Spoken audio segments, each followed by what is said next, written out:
É notório que a implantação da pena de morte no Brasil tem divergência de opiniões. Dentre tantos fatores relevantes, temos aspectos favoráveis e contrários a este ato inconstitucional. Se a gente mudar o assunto, é a mesma coisa. É notório que a união entre casais do mesmo sexo traz divergência de opiniões, principalmente em relações religiosas. Dentre tantos fatores relevantes, temos aspectos favoráveis e contrários. Eu acho que eu não vou dizer a este ato inconstitucional. Posso. É o meu rascunho. Eu tenho que me soltar. Estou escrevendo o primeiro parágrafo em alguns minutos. Ninguém para defender uma tese no bate-papo, tipo, só um minutinho que eu quero pensar. Ah, lembrei, agora eu vou voltar a conversar. Ninguém faz isso. Na hora de escrever é a mesma coisa. Tem que ser objetivo, claro, conciso. Então, utilizando estas duas expressões, a gente tem o início do parágrafo. É a base que nós vamos trabalhar. Só que antes da gente ensinar vocês a fazer a introdução, nós vamos dividir a aula em 3 partes: introdução, desenvolvimento e conclusão. Tem 10 itens importantes que aprendi com o professor da Fundação Getúlio Vargas aqui no Rio de Janeiro, que são fundamentais. Não adianta eu ter toda a técnica para elaborar um texto dissertativo, né, desta forma, com é notório que, com dentre tantos fatores, e apresentar os argumentos, se eu não sei o mínimo importante, um mínimozinho, para o texto ficar com uma formatação, com uma estrutura, com uma legibilidade. Por isso eu criei 10 mandamentos para a elaboração de uma dissertação. Veja bem, concurseiro, 10 mandamentos para a elaboração de uma boa dissertação. Você tem que colocar isso na cabeceira da cama, na mesinha do escritório, levar contigo no carro para tudo que é lugar. A redação hoje ela decide os concursos públicos em todo o país. E esses 10 mandamentos são fundamentais. Vou ensiná-los um a um, passo a passo.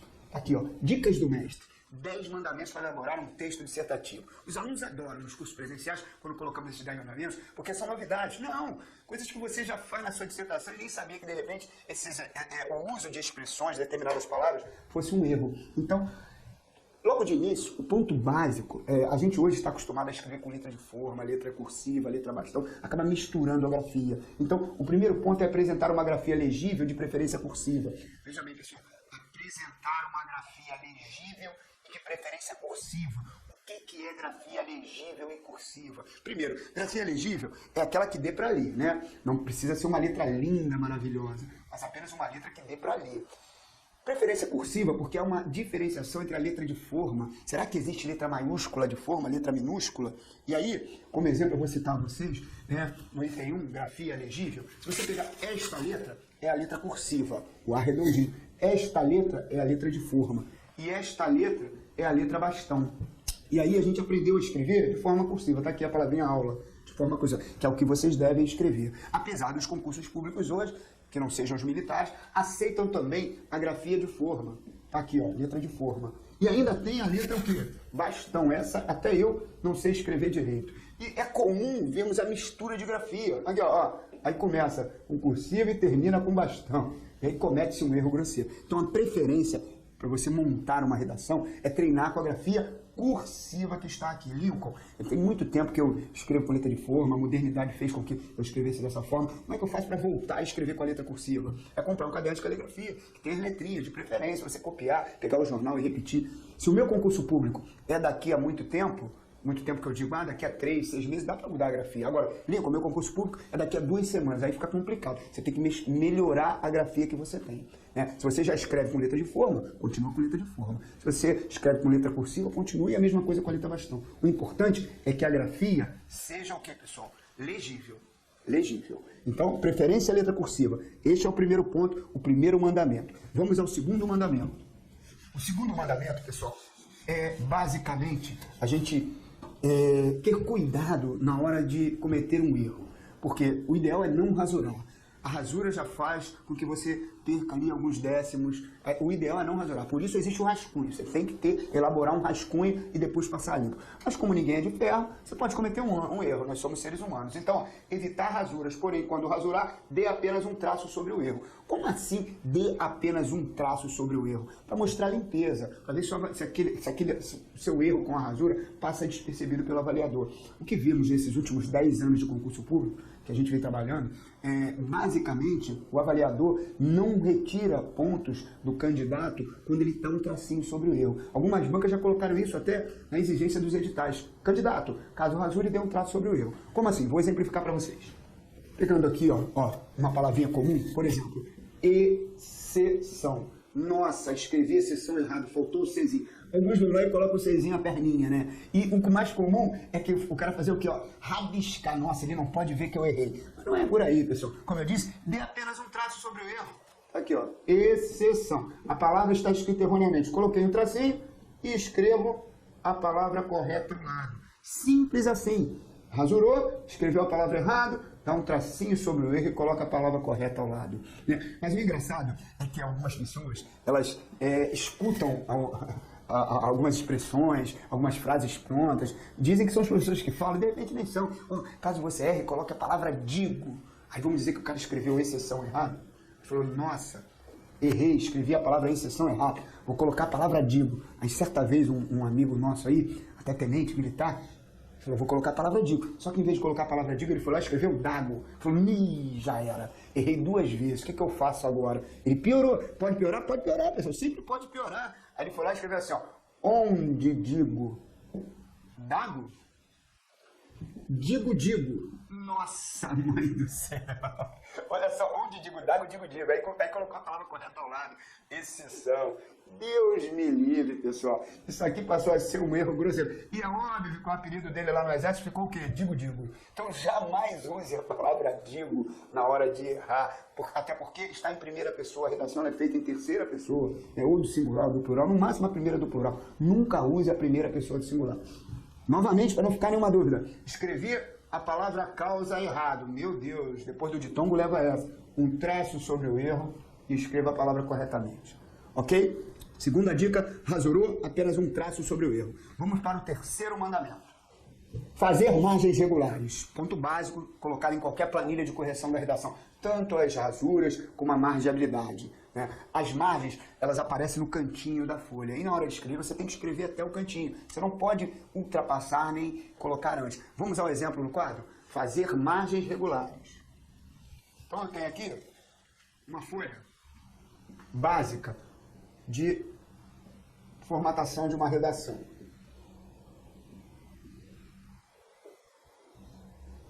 Estamos escrevendo.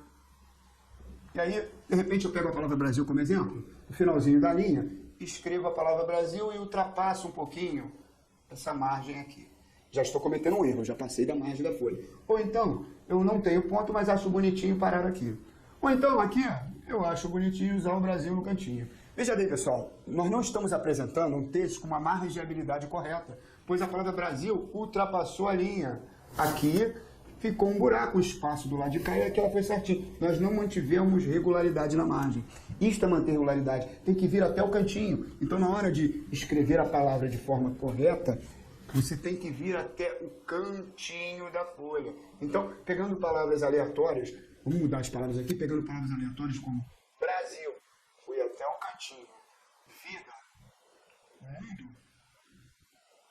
Eu agora mantive uma margem regular. Então eu tenho que escrever até o cantinho da folha e voltar no outro canto. Então se eu utilizar aqui uma outra, vamos dizer, aleatoriamente, qualquer palavra, sabe-se que, coloquei aqui no canto. Sabe-se que, se eu usar o dessa forma, coloquei aqui no canto. Dessa forma. É óbvio que mantendo as letras maiúsculas e minúsculas de acordo com a pontuação. Mas o que a gente tem que falar de margens regulares? Você tem que escrever até o cantinho do lado direito e voltar até o cantinho do lado esquerdo. As palavras têm que estar no canto, a não ser que haja o espaço do parágrafo naturalmente. Então, quando você começa a redação no primeiro parágrafo, por exemplo, com aquela expressão que a gente falou do anatório, eu dou um espaçozinho, falo em 2 dedos, pode ser 1, depende do tamanho do seu dedo, aí vou lá e começo.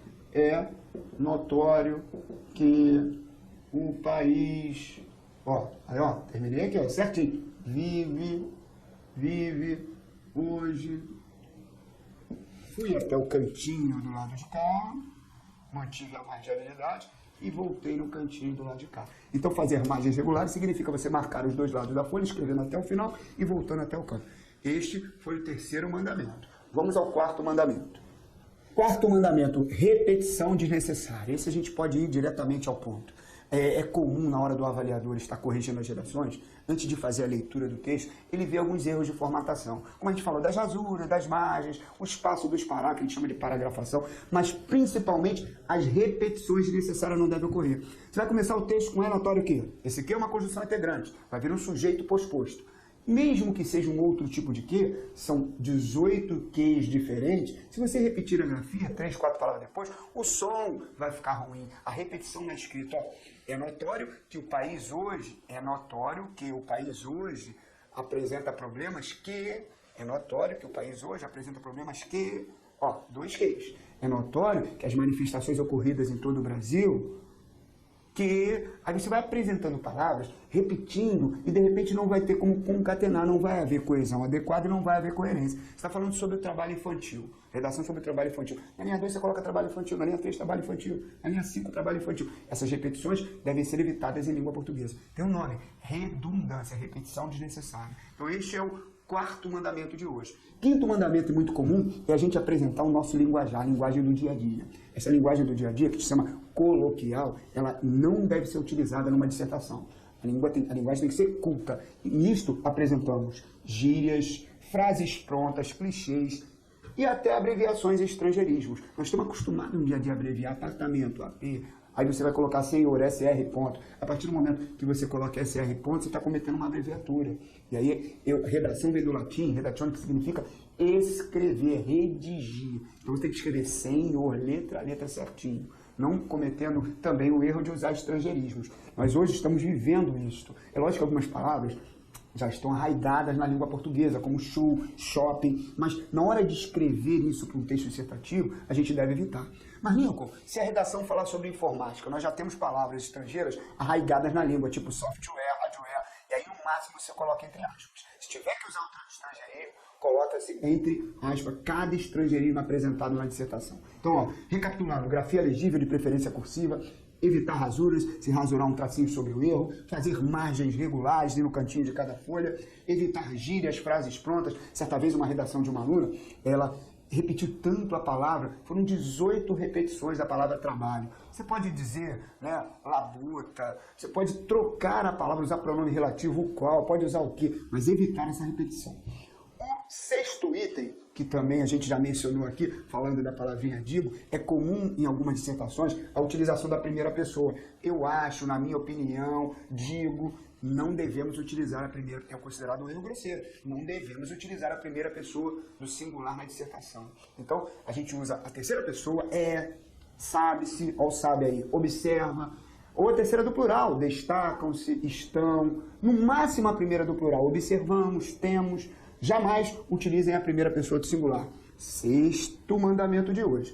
O sétimo mandamento, uma pergunta muito frequente dos alunos. Os numerais, professor. Como é que eu escrevo? Eu coloco a forma cardinal, a forma ordinal. Os numerais devem ser escritos por extenso. Mas vejam que eu coloco aqui a palavra normalmente. Que de repente, de acordo com a Constituição de 1988, a partir do momento que você escreve 1988, parece que você está em famoso enchimento de linguiça, você está querendo ganhar um espaço. Então, em alguns casos, você vai escrever por extenso e outros não. Por isso eu coloquei a expressão normalmente. Se forem números pequenos, 20 pessoas, eu escrevo a palavrinha 20 por extenso. Se forem números grandes, eu coloco como numeral cardinal. Então, se eu for utilizar a condição de 1988, está aqui. Eu coloco o numeral cardinal para trabalhar em cima, não vou escrever 1988. Então esse foi, no caso, o sétimo mandamento de hoje. Os numerais devem ser escritos por extenso. Oitavo mandamento, falamos ainda há pouco, os verbos da terceira pessoa ou na primeira pessoa do plural. Jamais na primeira pessoa do singular. Nono mandamento, muito importante. Quando você começa a escrever, de repente solta uma subjetividade, um sentimentalismo, uma emoção interior, você não consegue segurar e joga no texto dissertativo. Essa emoção não deve acontecer. A redação ela deve ser escrita de forma clara e objetiva, sem sentimentalismo. Certa vez uma aluna colocou, para exemplificar a argumentação sobre o sentimento do ser humano em relação ao outro, ela escreveu assim: devemos amar como se não houvesse amanhã. É lindo, mas é uma citação de outra pessoa e ela coloca a subjetividade. Na verdade, do Renato Russo. E por último, o que eu aprendi na verdade num simpósio sobre redação para concursos públicos com o professor da Fundação Getúlio Vargas é a dificuldade de você elaborar períodos longos. A maioria tem muita dificuldade na pontuação. Então, a base é preferir os períodos curtos aos longos, pois eles são fáceis de manejar e de organizar as ideias no papel. Como assim períodos curtos? O que marca o final de um período é a pontuação, na verdade o ponto. Pode ser o ponto final, exclamação, interrogação e reticências. Quando você não vai utilizar reticência na dissertação. Ponto de interrogação, nem pensar. Você vai fazer pergunta para quem? Para o avaliador? Será que o Brasil ainda é o país do futuro? Aí, às vezes, a pessoa pergunta e ela mesmo responde, acho que não. Então, isso é um erro grosseiro. Então, você não vai usar reticências, interrogação, exclamação, surpresa, isso também não. Então, a pontuação que você vai utilizar é o ponto, que é o ponto final, né? Pode ser de um parágrafo ou ponto continuativo. Então, escrever um pouquinho, vírgula, ponto. Primeiro período. Escreveu lá um pontinho, vírgula, ponto. Segundo período. Foi lá um pontinho, vírgula, ponto. No máximo um ponto e vírgula. Então você já vai, de repente, escrever 5 linhas, 6, 7 linhas, com 3 pontos. A chance de você errar na pontuação é mínima. E o que ocorre? O avaliador ele vai retirando pontos da sua dissertação. A redação, a única prova que você entrega para o avaliador, se ela vale 10 pontos, você está com 10. Ah, foi exigido o título, você não colocou. Perdeu um pontinho. As margens estão irregulares, já perdeu mais um pontinho. A paragrafação está ruim, mais um pontinho. Rasurou outro pontinho. Então, nesses 10 mandamentos, se eu puder utilizar corretamente cada um deles, eu não vou ser apenado. Isso já é um grande começo para a elaboração do texto dissertativo. E aí, vamos recapitular? Apresentar a grafia legível de preferência cursiva, né? Fazer as margens regulares, não esquecendo dos rasuras. Rasurou apenas um traço sobre o erro. Não devemos repetir palavras. Não utilizar, evitar gírias, abreviaturas, estrangeirismos, frases prontas. Os numerais escritos por extenso, os verbos na terceira ou primeira pessoa do plural, terceira do singular. Não devemos colocar emoções exageradas e, por último, os períodos curtos. Utilize os 10 mandamentos que você perderá muitos poucos pontos de redação. Basicamente, você não vai ser apenado na formatação, ok? E aí agora, né, continuaremos e começaremos com o esquema, aquilo que é de mais importante. Não adianta tentar aprender a escrever um texto dissertativo na sua íntegra, introdução, desenvolvimento, conclusão, se você não sabe escrever o primeiro parágrafo. Então a gente vai ter uma aula por partes. Vamos começar com a introdução. Apresentação estrutural do texto dissertativo.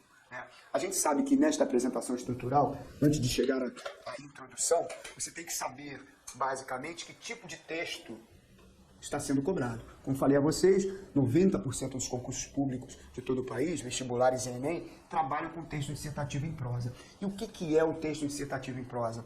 É aquele que apresenta parágrafos, que apresenta um ponto de vista, uma tese, que será defendida em todo o decorrer da redação. Então, na hora que você começa a discorrer sobre o texto, você passa a comprovar o que foi apresentado na introdução. E temos que saber a diferença entre os três, como eu disse, a descrição, narração e dissertação.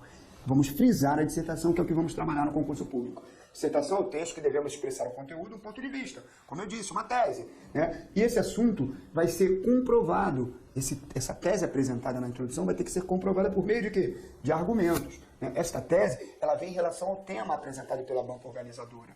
E aí, a seguir, o que eu fiz? Eu retirei uma redação de uma aluna, né, de um aluno, na verdade, mostrando para vocês que a utilização dos termos de coesão facilita, essa utilização facilita para a gente elaborar o texto. Era como se fosse assim, uma receitazinha de bolo. Né? No passado, a gente brincava aqui no Rio de Janeiro, chamava até de caveirão. É aquela coisa pronta, pré-estabelecida para você formatar o texto. E aí, vejamos a redação que eu trouxe de uma aluna, que fez prova para o MPU aqui no Rio de Janeiro. Ela montou uma redação falando sobre a Copa do Mundo, sobre a Copa do Mundo de 2014. E na utilização dos elementos de coesão, isso ficou muito mais fácil. Ela seguiu todo o padrão pré-estabelecido, né, aprendido em sala de aula. Tá aqui, ó. Ela pegou o elemento de coesão, é indiscutível que, para abrir o texto. Eu não preciso do elemento de coesão, como eu disse a vocês, mas ele mostra, por exemplo, para o avaliador, que você tem um conhecimento de técnicas de redação. São vários os elementos de coesão que você pode utilizar para abrir um texto. Então ela pegou aqui, ó, é indiscutível que, e fez a primeira frase, aquela primeira frase que a gente vai chamar como nome técnico de quê? De tópico frasal. Então tá lá. É indiscutível que para o sucesso da Copa do Mundo de 2014 no Brasil, deve-se haver um sério planejamento das devidas ações a serem executadas. Por isso, a gente está vendo os problemas acontecerem. Se não houver um planejamento. Então a tese a ser defendida pelo aluno é que este planejamento tem que acontecer. Ela foi lá e colocou um elemento de coesão para amarrar a primeira frase à segunda. Dentre os planejamentos a serem observados estão. Agora você vai apresentar os argumentos. A introdução feita de forma rápida e objetiva. O estratégico, tático, operacional. Subentende-se aqui, ela está dizendo que, na verdade, temos que ter ações de planejamento a serem executadas, e essas ações virem na parte técnica, né? Estratégia, tática, operacional. Como foram apresentados 3 argumentos, o ideal é que tenhamos 3 paradas de desenvolvimento. Aí eu começo o desenvolvimento falando da parte estratégica, depois da parte tática, depois da parte operacional. Mas sempre utilizando os elementos de coesão. O importante aqui é apenas mostrar a vocês, nessa parte inicial, que os termos de coesão dão progressividade de ideia ao texto. Então, é comum a gente ter uma redação, começando com a indiscutível que, e abrindo o segundo parágrafo, sabe-se que. Eu poderia trocar por é notório. É notório que para o sucesso da Copa do Mundo 2014 no Brasil, deve saber. Eu poderia trocar por observa-se que. Observa-se que para o sucesso da Copa do Mundo 2014 no Brasil, deve-se haver, não importa, desde que haja coerência, você tem que utilizar os elementos de coesão. Vocês estão vendo que em negrito eu coloquei alguns elementos de coesão aqui, que facilitam a apresentação, né, a continuidade na progressividade de ideias. É discutível que, olha aqui, ó, sabe-se que, tais como, visto que, e se vocês notarem, para o início de cada parágrafo da redação, aqui é o primeiro e segundo parágrafo, utilizou-se um elemento de coesão distinto. Se formos ao segundo e terceiro parágrafos da aluna, você também vai ver o elemento de coesão. Então, ó, ela começou com é indiscutível que. Começou com é discutível que. Abriu o segundo parágrafo com sabe-se que. Foi para o terceiro parágrafo, além disso. E para o último, como se vê. O além disso, por exemplo, é um elemento de coesão ótimo para você abrir o terceiro parágrafo. Além disso, o quê? Além disso, a ideia de trânsito. Além do que foi dito no segundo parágrafo. Né? E o como se vê é para fechar o texto. É óbvio que eu poderia desdobrar em diversos outros elementos de coesão. No lugar do como se vê, eu poderia utilizar dessa forma diante disso. Resumindo, não tem como elaborar um texto dissertativo sem o conhecimento prévio dos elementos de coesão. Esses elementos de coesão darão progressividade e um entendimento melhor ao texto. E facilitarão ao aluno a elaboração, né, de uma argumentação com uma ideia progressiva e clara. Ou seja, então, Lincoln, não importa o meu texto dissertativo, é fundamental que haja elemento de coesão na abertura dos parágrafos? Sim. Então eu posso, dependendo do tema, tem que haver coerência. Abrir o primeiro com é indiscutível o quê? É notório o quê? O segundo com sabe-se que, o terceiro com além disso, e o último com como se vê. Né? Lendo o texto com calma, vocês vão ver que ela foi utilizando elementos de coesão para cada pedacinho, ou seja, nesse caso, desse modo. Agora, tem que ter cuidado para não utilizar o elemento de coesão de forma errada. Se eu colocasse aqui deste modo no lugar de desse, estaria cometendo um erro, porque o esse, essa, isso, são pronomes demonstrativos que retomam o termo anteriormente dito. Então tem que ser desse modo. A mesma coisa aqui, ó. Nesse caso, ó, além disso. E aí esses elementos darão uma coesão, uma coerência ao texto. Mas aí, o fundamental, antes de elaborar o texto da íntegra, como eu falei, é elaborar a introdução, a parte inicial. Não adianta eu querer fazer uma boa dissertação se eu não sei abrir o tópico frasal, a minha tese, a minha frase inicial e apresentar os argumentos de forma coerente. Então, eu procurei dividir o curso em 3 etapas, como disse: introdução, desenvolvimento e conclusão. Vejamos agora a introdução. A redação dissertativa seguiu uma linha coerente, aqui é a análisezinha do texto da aluna, fazendo uma linha de coerência argumentativa, para podermos trabalhar, né, a coesão e coerência. Então, antes de entrarmos na introdução, vamos ver quais elementos de coesão nós vamos utilizar na introdução. Para que serve esse elemento de coesão? Ele serve para quê? Para amarrar as frases, uma linguagem mais popular. Amarrar, grudar, fazendo com que a seguinte dê continuidade à anterior. Está aqui, ó. E aí, para você ter uma boa redação, é fundamental utilizar os termos de coesão de forma adequada. E eu fiz um quadrinho maravilhoso para mostrar que o primeiro parágrafo não é difícil. A gente pode ter um pouquinho mais de dificuldade até no desenvolvimento, na argumentação, mas o primeiro parágrafo a gente leva 3, 5 minutos para montar. Com expressões chaves, você tem o primeiro parágrafo de maneira objetiva.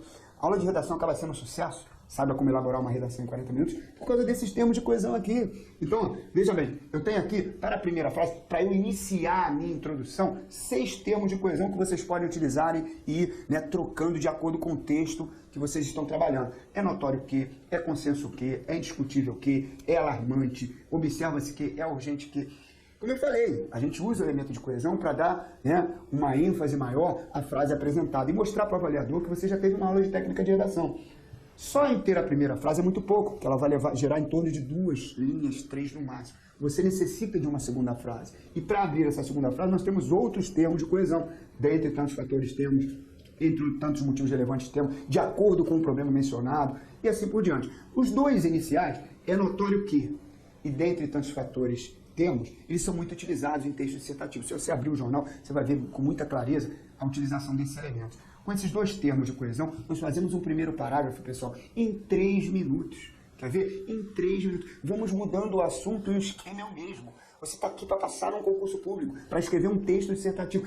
Você não é escritor. A maioria, de repente, acha que tem que ser escritor para fazer uma boa dissertação. Ninguém trabalha desta maneira no concurso público. Você tem que apresentar a sua tese, comprovar com o seu conhecimento sobre o assunto de maneira clara e objetiva. Então, se você tem esses elementos de coesão em mãos, facilita muito na hora de escrever. Quer ver? Eu vou pegar, não adianta ficar trabalhando só a teoria se nós não tivermos a prática. Em cima desses termos de coesão, nós montamos um primeiro parágrafo em 3 minutinhos. Olha só.